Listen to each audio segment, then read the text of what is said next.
Atlamál En Grönlenzku. The Greenland Ballad of Atli. Many of the chief facts regarding the Atlamál, which follows the Atlakvitha in the Codex Regius, are outlined in the introductory note to the earlier Atli lay. That the superscription in the manuscript is correct, and that the poem was actually composed in Greenland, is generally accepted. The specific reference to polar bears, stanza 17, and the general color of the entire poem make this origin exceedingly likely. Most critics, again, agree in dating the poem nearer 1100 than 1050. As to its state of preservation, there is some dispute, but barring one or two possible gaps of some importance, and the usual number of passages in which the interpolation or omission of one or two lines may be suspected, the Atlamál has clearly come down to us in fairly good shape. Throughout the poem, the epic quality of the story itself is overshadowed by the romantically sentimental tendencies of the poet, and by his desire to adapt the narrative to the understanding of his fellow Greenlanders. The substance of the poem is the same as that of the Atlakvitha. It tells of Atli's message to the sons of Gjúki, their journey to Atli's home, the slaying of Högni and Gunnarr, Guðrún's bitterness over the death of her brothers, and her bloody revenge on Atli. Thus, in its bare outline, the Atlamál represents simply the Frankish blending of the legends of the slaughter of the Burgundians and the death of Attila. See Grupispa introductory note. But here the resemblance ends. The poet has added characters, apparently of his own creation, for the sake of episodes which would appeal to both the men and the women of Greenland settlement. Sea voyages take the place of journeys by land. Atli is reproached, not for cowardice in battle, but for weakness at the Thing, or Great Council. The additions made by the poet are responsible for the Atlamál being the longest of all the heroic poems in the Edda collection, and they give it a kind of emotional vividness. But it has little of the compressed intensity of the older poems.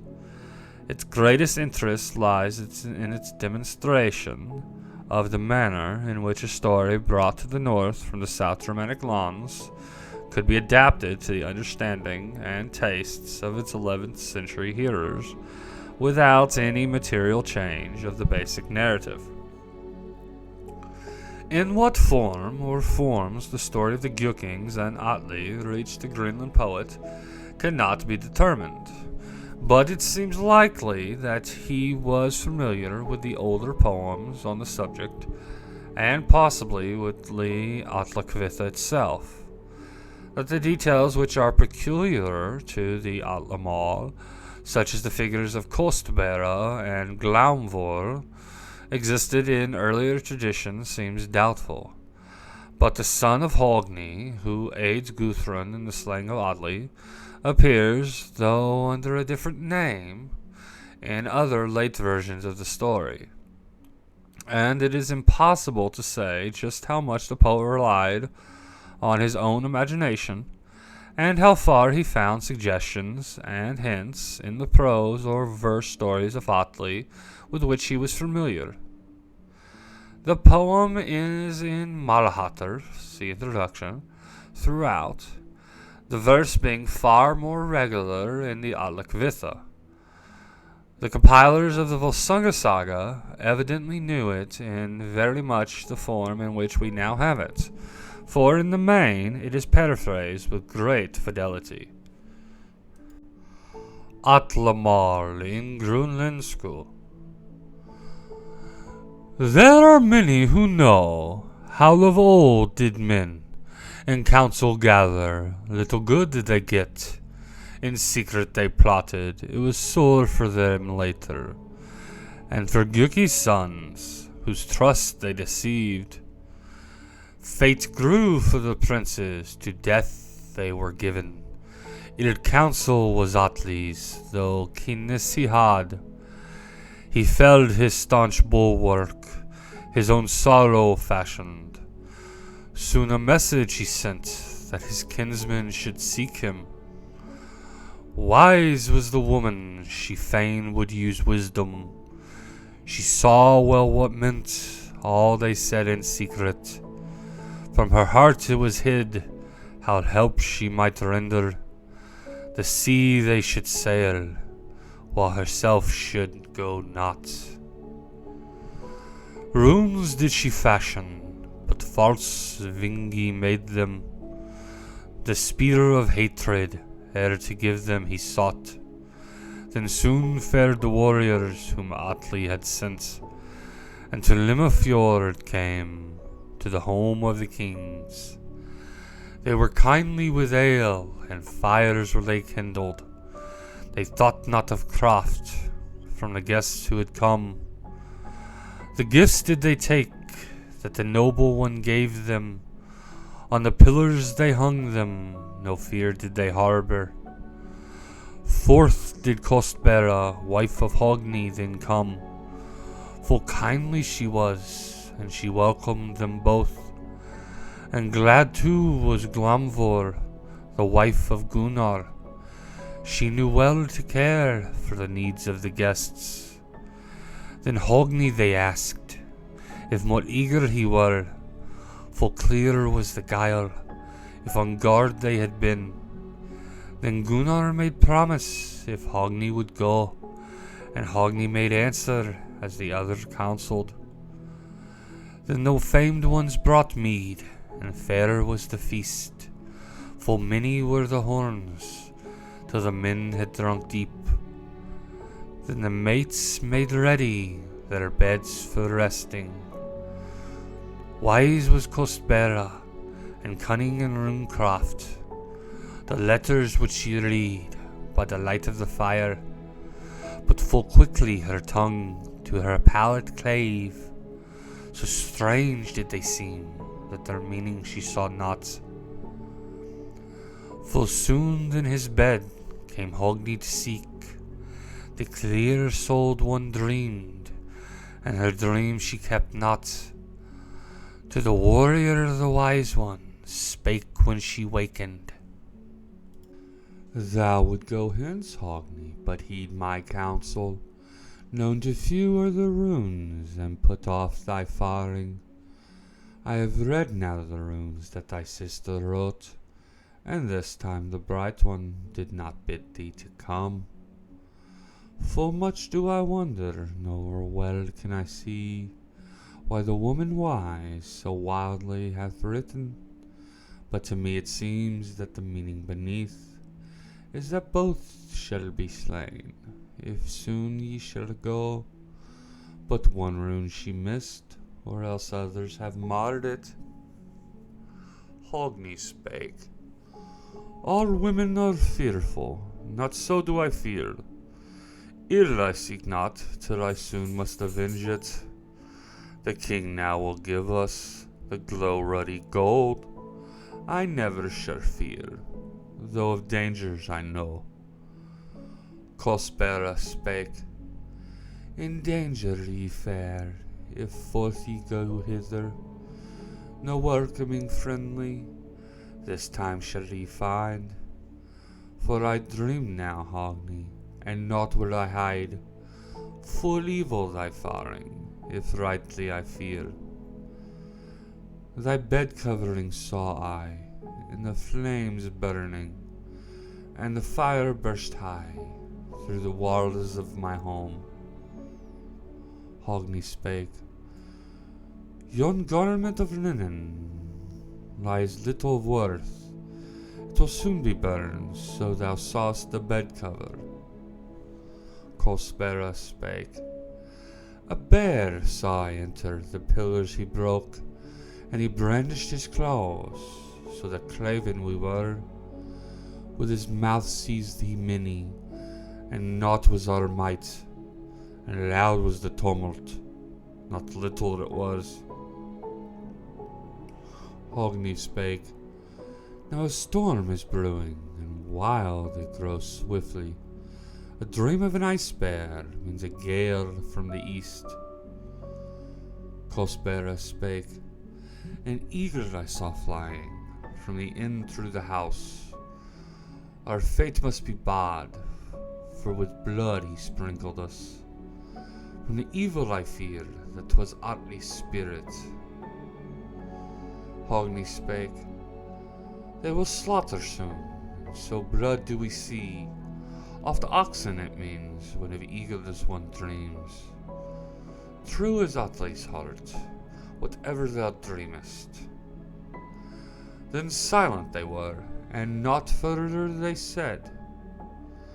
The high-born ones wakened, and little speech they had. Then did Glaumvör tell how in terror she dreamed Gunnarr 2 roads they should go. Glaumvör spake, "A gallows saw I ready, thou didst go to thy hanging. Thy flesh serpents ate, and yet living I found thee. The gods' doom descended, now say what it boded. A sword drawn bloody from thy garments I saw. Such a dream is hard, O husband, to tell. A spear stood methought, though thy body thrust, and at head and feet the wolves were howling." Gunnarr spake, "The hounds are running, loud their barking is. Oft hounds' clamor follows the flying of spears." Glaumvör spake, "A river the length of the hall saw I run. Full swiftly it roared, o'er the benches it swept. O'er the feet did it break of ye brothers twain. The water would yield not, some meaning there was. I dreamed that by night came dead women hither. Sad were their garments, and thee were they seeking. They bade thee come swiftly forth to their benches, and nothing, methinks, could the Norns avail thee." Gunnarr spake, "Too late is thy speaking, for so it is settled. From the faring I turn not, the going is fixed. Though likely it is that our lives shall be short." Then bright shone the morning, the men all were ready, they said. Yet each would the other hold back. 5 were the warriors, and their followers all but twice as many. Their minds knew not wisdom. Snævar and Solar, they were the sons of Högni. Orkning was he called, who came with the others. Blithe was the shield tree, and brother of Kostbera. The fair-decked ones followed, till the fjord divided them. Full hard did they plead, but the others would hear not. Then did Glaumvör speak forth, the wife of Gunnarr. To Vingi said, that which wise to her seemed, "I know not if well thou requitest our welcome. Full ill was thy coming, if evil shall follow." Then did Vingi swear, and full glib was his speech. "May giants now take me, if lies I have told ye, and the gallows if hostile thought did I have." Then did Bera speak forth, and fair was her thought. "May ye sail now happy, and victory have. To fare as I bid ye, may not your way bar." Then Högni made answer, dear held he his kin. "Take courage, ye wise ones, whatsoever may come. Though many may speak, yet is evil oft mighty, and words avail little to lead one homeward. They tenderly looked till each turned on his way. Then with changing fate were their farings divided. Full stoutly they rode, and the keel clove asunder. Their backs strained at the oars, and their strength was fierce. The oar loops were burst, the thole pins were broken. Though the ship made they fast, ere from her they fared. Not long was it after, the end must I tell, that the home they beheld that Boothly once had. Loud the gates resounded when Högni smote them. Vingi spake then a word that was better unsaid. Go ye far from the house, for false is its interests. Soon shall I burn you. Ye are swiftly smitten. I bade ye come fairly, but falseness was us under. Now bide ye afar, while the gallows I fashion. Then Högni made answer, his heart yielded little, and naught did he fear that his fate held in store. Seek not to affright us, thou shalt seldom succeed. If thy words are more, then the worse grows thy fate. Then Vingi did they smite, and they sent him to hell. With their axes they clove him, while the death rattle came. Atli summoned his men, in mailcoats they hastened. Already they came, and between was the courtyard. Then came they to words, and full wrathful they were. Long since did we plan how soon we might slay you. Högni spake, little it matters, if long ye have planned it. For unarmed do ye wait, and one have we felled. We smote him to hell, of your host was he once. Then wild was their anger, when all heard his words. Their fingers were swift on their bowstrings to seize. Full sharply they shot, by their shields were they guarded.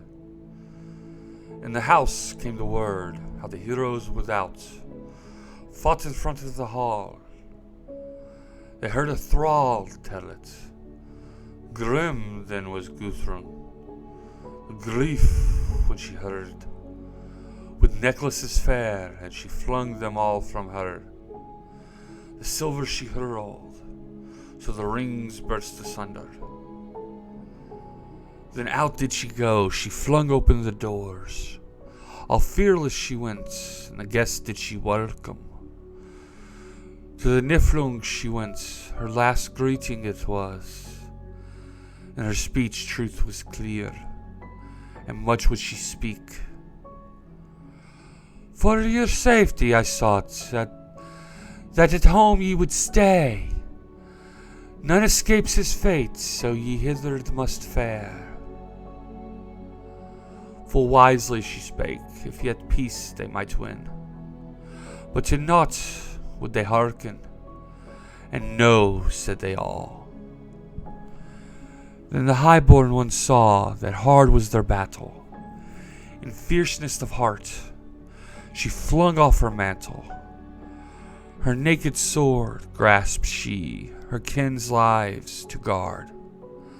Not gentle her hands in the hewing of battle. Then the daughter of Gjúki 2 warriors smote down. Atli's brother she slew, and forth then they bore him. So fiercely she fought that his feet she clove off. Another she smote so that never he stood. To hell did she send him. Her hands trembled never. Full wide was the fame of the battle they fought. 'Twas the greatest of deeds of the sons of Gjúki. Men say that the Niflungs, while themselves they were living, with their swords fought mightily. Mailcoats they sundered, and helms did they hew, as their hearts were fearless. All the morning they fought, until midday shone. All the dusk as well, and the dawning of day. When the battle was ended, the field flowed with blood. Ere they fell, 18 of their foemen were slain, by the 2 sons of Bera, and her brother as well. Then the warrior spake, and wild was his anger. This is evil to see, and thy doing is all. Once we were 30, we thanes came to battle. Now 11 are left, and great is our lack. There were 5 of us brothers, when birthly we lost. Now hell has the half, and 2 smitten lie here. A great kinship had I, the truth may I had not. From a wife bringing slaughter, small joy could I win. We lay seldom together, since to me thou hast given. Now my kin all are gone, of my gold am I robbed. Nay, and worst, thou didst send my sister to hell. Guðrún spake, Hear me now, Atli, the first evil was thine. My mother did thou take, and for gold didst murder her. My sister's daughter thou didst starve in prison. A jest does it seem, that thy sorrow thou tellest, and good to do I find. It a grief to thee comes. Atli spake, Go now, ye warriors, and make greater the grief of the woman so fair, for fain would I see it. So fierce be thy warring, that Guðrún shall weep, and would gladly behold her happiness lost. Seize ye now Högni, and with knives shall ye hew him. His heart shall ye cut out, this haste ye to do, and grim-hearted Gunnarr shall ye bind on the gallows. Swift shall ye do it, as serpents now cast him. Högni spake, Do not as thou wilt, for glad I will wait it. Brave shalt thou find me, and I have faced worse before. We held thee at bay while whole we were fighting. Now with wounds are we spent, so thy work canst thou work. Then did Beati speak, he was Atli's steward. Let us seize now Gjali, and Högni spare we. Let us fell the sluggard, he is fit for death. He has lived too long, and lazy men call him. Afraid was the pot-watcher, he fled here and yon, and crazed with terror, he climbed in the corners. Ill for me is the fighting, if I pay for your fierceness, and sad is the day to die leaving my swine, and all the fair victuals that of old did I have. They seized Boothly's cook, and they came with the knife. The frightened thrall howled, ere the edge did he feel. He was willing, he cried, to dung while the courtyard. Do the basest of work, if spare him they would. Full happy were Gjali, if his life he might have. Then fain was Högni, that er few would do thus, to beg for the slave, that safe hence he should go. I would find it far better, this knife play to feel. Why must we all hark to this howling longer? Then the brave ones they seized, to the warriors bold. No chance was there left to delay his fate longer. Loud did Högni laugh, all the sons of day heard him. So valiant he was, that well he could suffer. A harp Gunnarr seized, with his toes he smote it. So well did he strike that the women all wept, and the men when clear they heard it lamented. Full noble was his song, the rafters burst asunder.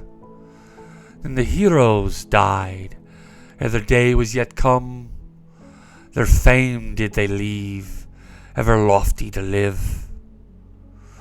Full mighty seemed Atli, as o'er them he stood.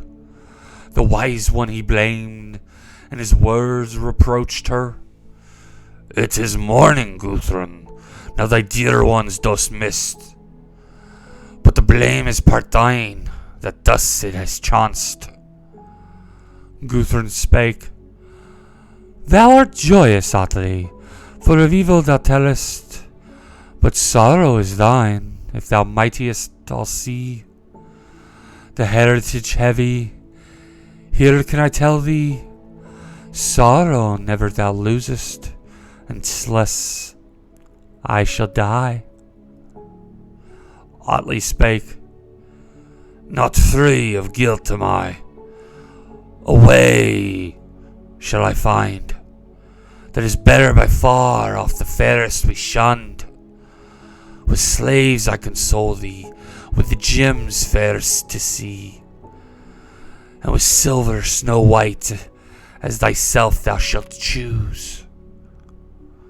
Guðrún spake, No help shall these to give, thy gifts I shall take not. Requital I spurned when my sorrows were smaller. Once grim did I see, but now greater my grimness. There was naught seemed too hard while Högni was living. Our childhood did we have in a single house. We played many a game in the grove did we grow. Then did Grimhild give us gold and necklaces. Thou shalt ne'er make amends for my brother's murder, nor ever shalt win me to think it was well. But the fierceness of men rules the fate of women. The treetop bows low if bereft of its leaves. The tree bends over if the roots are cleft under it.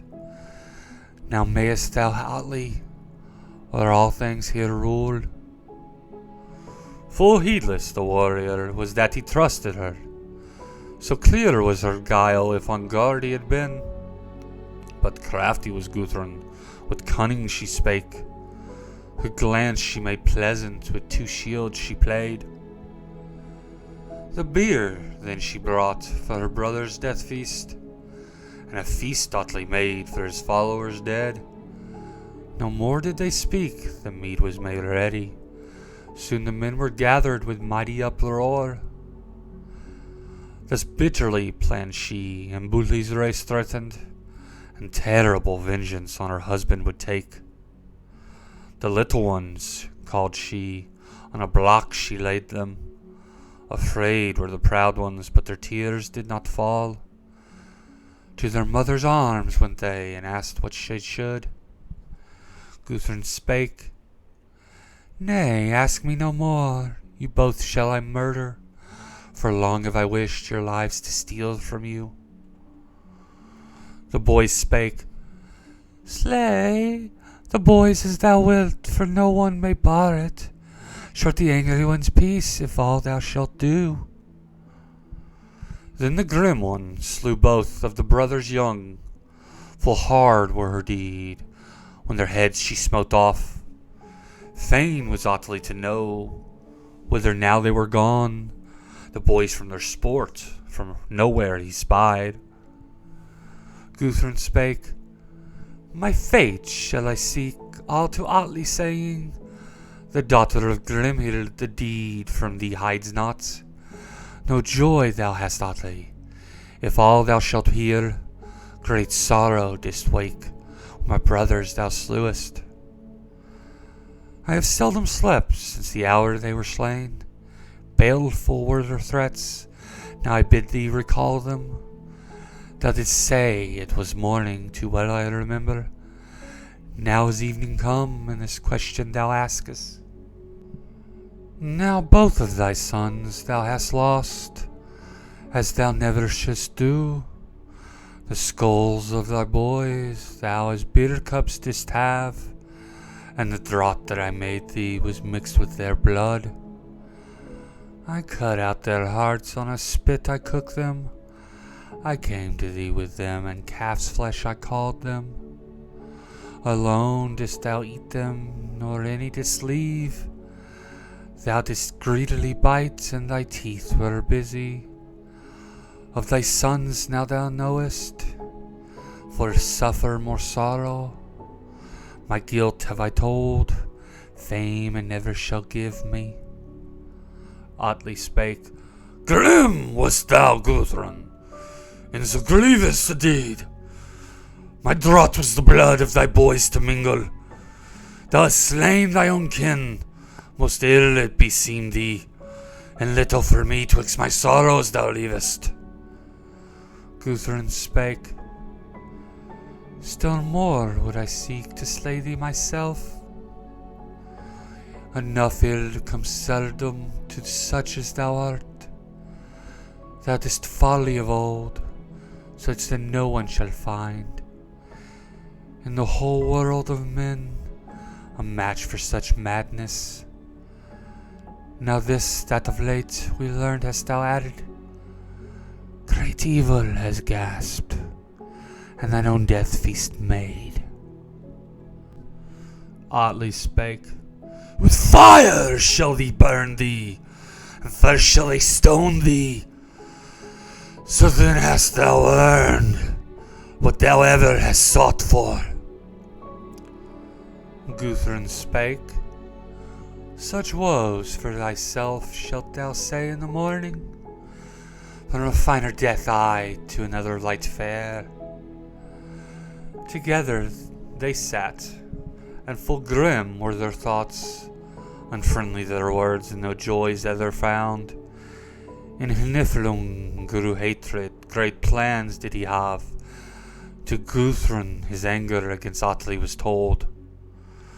To her heart came ever the fate of Högni. She told him 'twere well if his vengeance should win. So was Atli slain, 'twas not slow to await. Högni's son slew him, and Guðrún herself. Then the warrior spake, as from slumber he wakened. Soon he knew for his wounds what the bandage do not. What? Now the truth shalt thou say. Who has slain Butli's son? Full sore am I smitten, nor a hope can I see. Guðrún spake, Ne'er her deed from thee hides the daughter of Grimhild. I own to the guilt that is ending thy life, and the son of Högni, 'tis so thy wounds bleed. Atli spake, To murder hast thou fared, thou foul it seem must. Ill thy friend to betray who trusted thee well. Not glad went I hence, thy hand to seek, Guðrún, in thy widowhood feigned. But haughty men found thee, my belief did not lie, as now we have learned. I brought thee home hither, and the host of women with us. Most noble was all when of old we journeyed. Great honor did we have of heroes full worthy. Of cattle had we plenty, and greatly we prospered. Mighty was our wealth, and many received it. To the fame won as bride gift I gave jewels of fair. I gave 30 slaves, and handmaidens 7. There were honor in such gifts, yet the silver was greater. But all to thee was as if not if it were. All the land lay before thee that Butli had left me. Thou in secret didst work, so the treasure I won not. My mother full oft sit weeping didst make. No wedded joy found I in fullness of heart. Guðrún spake, Thou liest now, Atli, though little I heed it. If I seldom was kindly, full cruel wast thou. Yet brothers fought young, quarrels brought you to battle, and half went to hell of the sons of thy house, and all was destroyed that should e'er have done good. My two brothers and I were bold in our thoughts. From the land we went forth, with Sigurd we fared. Full swiftly we sailed, each one steering his ship. So our fate sought we ever, till we came to the east. First the king did we slay, and the land we seized. The princes did us service, for such was their fear. From the forest we called, then we fain would have guiltless, and rich made we many, who of all were bereft. Slain was the Hun king, soon happiness vanished, and her grief the widow so young sat weeping. Yet worse seemed the sorrow to see Achilles' house. A hero was my husband, and hard was his loss. From the thing came thou never, for thus have we heard. Having won in thy quarrels our warriors smitten, full yielding thou wast, never firm was thy will, and silence didst suffer. Atli spake. Thou liest now, Guðrún, but little of good wilt bring to either, for all have we lost. But Guðrún, yet once be thou kindly of will, for the honor of both, when forth I am home. Guðrún spake. A ship will I buy, and a bright-hued coffin. I will wax well the shroud, to wind round thy body. For all will I care, as if dear were we ever. Then did Atli die, and his heir's grief doubled. The high-born one did as to him she had promised. Then sought Guðrún the wise to go to her death, but for days did she wait, and 'twas long ere she died. Full happy shall he be, who such offspring has, or children so gallant as Gjúki begot. For ever shall live in lands far and wide their valor heroic, wherever men hear it.